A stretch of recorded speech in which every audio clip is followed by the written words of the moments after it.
podcast réalisé par le DP One Health Océan Indien.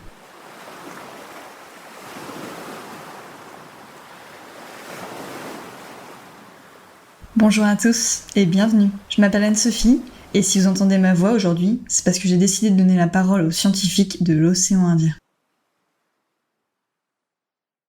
Bonjour à tous, nous revoilà sur le podcast Une seule santé avec notre invité Denis Josse. Bonjour Denis.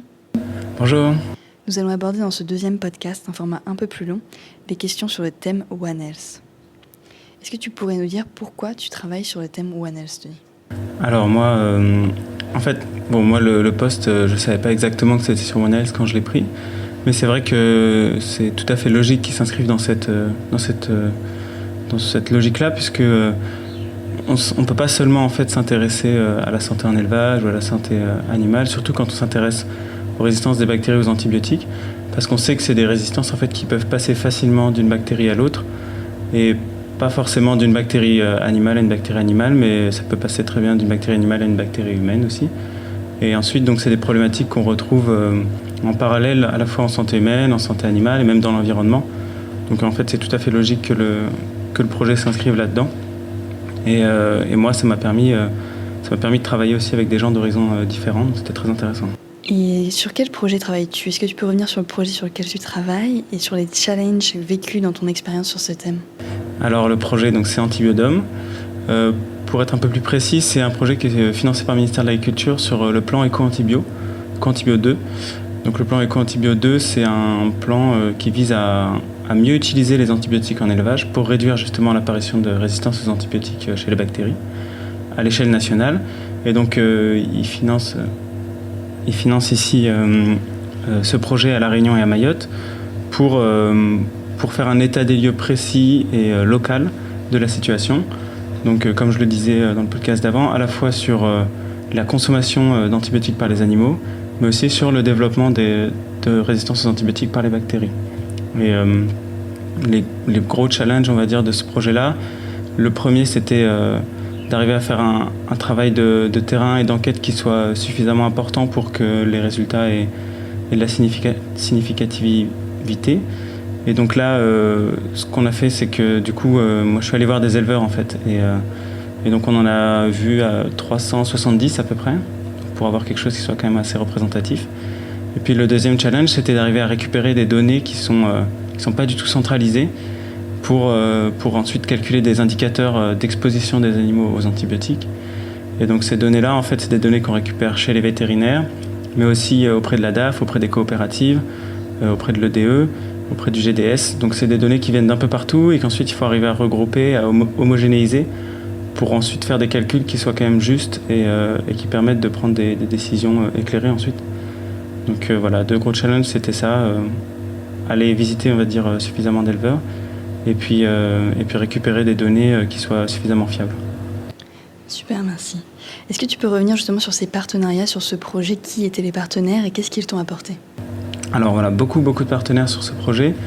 Déjà, les premiers concernés, ça a été les éleveurs pour tout ce qui était la partie terrain.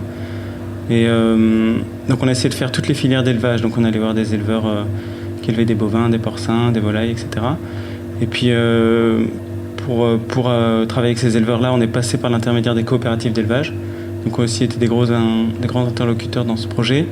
On a beaucoup travaillé avec eux. Ils nous ont pas seulement fourni des coordonnées d'éleveurs, ils nous ont aussi fourni des conseils. Parfois, moi, j'ai travaillé directement avec les techniciens.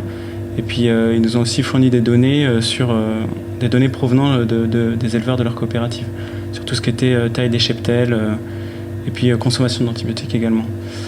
Deuxième partenaire, c'était les vétérinaires qui nous ont fourni beaucoup de données. Donc, les cabinets vétérinaires de La Réunion et de Mayotte. Et ensuite, il y a eu aussi tout ce qui était... alors, il y a le GDS, et puis il y a la DAF.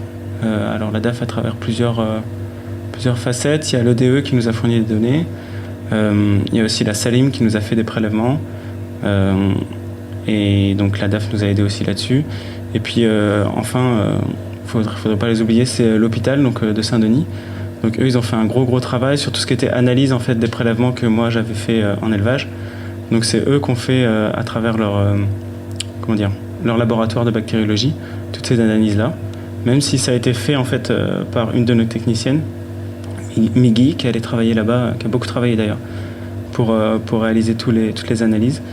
Et donc voilà, il y a beaucoup d'acteurs sur ce projet et au final ça a bien fonctionné, on a tous travaillé ensemble et on a à peu près tenu les délais. Et quels sont les résultats concrets de tes recherches sur ce projet en partenariat ?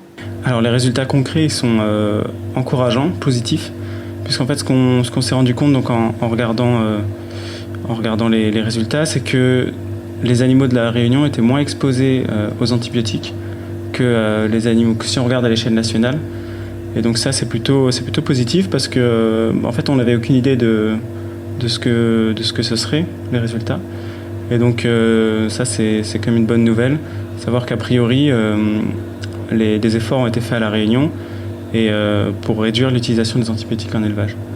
Et puis deuxième résultat, c'était tout ce qui était développement de résistance aux antibiotiques. Alors là, on n'a pas beaucoup de comparaisons possibles avec la métropole, mais ce qui est intéressant, c'est de comparer avec une étude qui avait déjà été faite à La Réunion, je parle seulement de La Réunion, là, pas de Mayotte, en 2016, donc il y a 4 ans. Et cette étude montrait qu'il y avait 70% en gros de prévalence en volaille et 50% de prévalence en porc des bactéries multirésistantes aux antibiotiques de type BLSE dans les élevages de La Réunion. Et là, on est tombé à 20% en volaille et à 12% en porc, donc c'est une baisse énorme en fait. Du nombre d'élevages colonisés par ces bactéries multirésistantes. Donc ça, c'est une très bonne nouvelle. Et est-ce que tu aurais pour nos auditeurs une anecdote concrète de ton métier ou projet qui symbolise pour toi ce qu'est la recherche scientifique One Health ? Je pense que ce qui symbolise le mieux la recherche One Health, là, sur le projet que j'ai mené en tout cas, c'est vraiment le nombre d'acteurs qui ont été mobilisés sur le projet. Moi, j'ai fait plusieurs fois le tour de l'île en voiture. Je suis allé voir vraiment beaucoup d'éleveurs. Je me suis déplacé chez toutes les coopératives. J'ai été voir, comme je disais, le CHU, etc. Donc, c'est vraiment, je pense, ce réseau qui se construit, à la fois avec des personnes de la santé animale, des personnes de la production, tout simplement, animale, et puis aussi des gens de la santé humaine, de l'hôpital, etc. Et qui travaillent tous ensemble. Et je pense qu'on voit que ça fonctionne quand même bien quand il y a la volonté de le faire. Donc pour moi, c'est ça qui symbolise quand même One Health à l'échelle de la Réunion en tout cas. C'est fini pour cette interview avec Denis Josse. Merci beaucoup pour ton temps.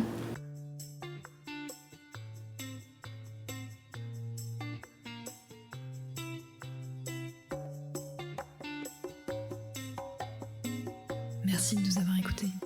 Retrouvez-nous le mois prochain pour découvrir le prochain invité. À très bientôt sur Une Seule Santé. Un podcast réalisé par le DP One Health Océan Indien.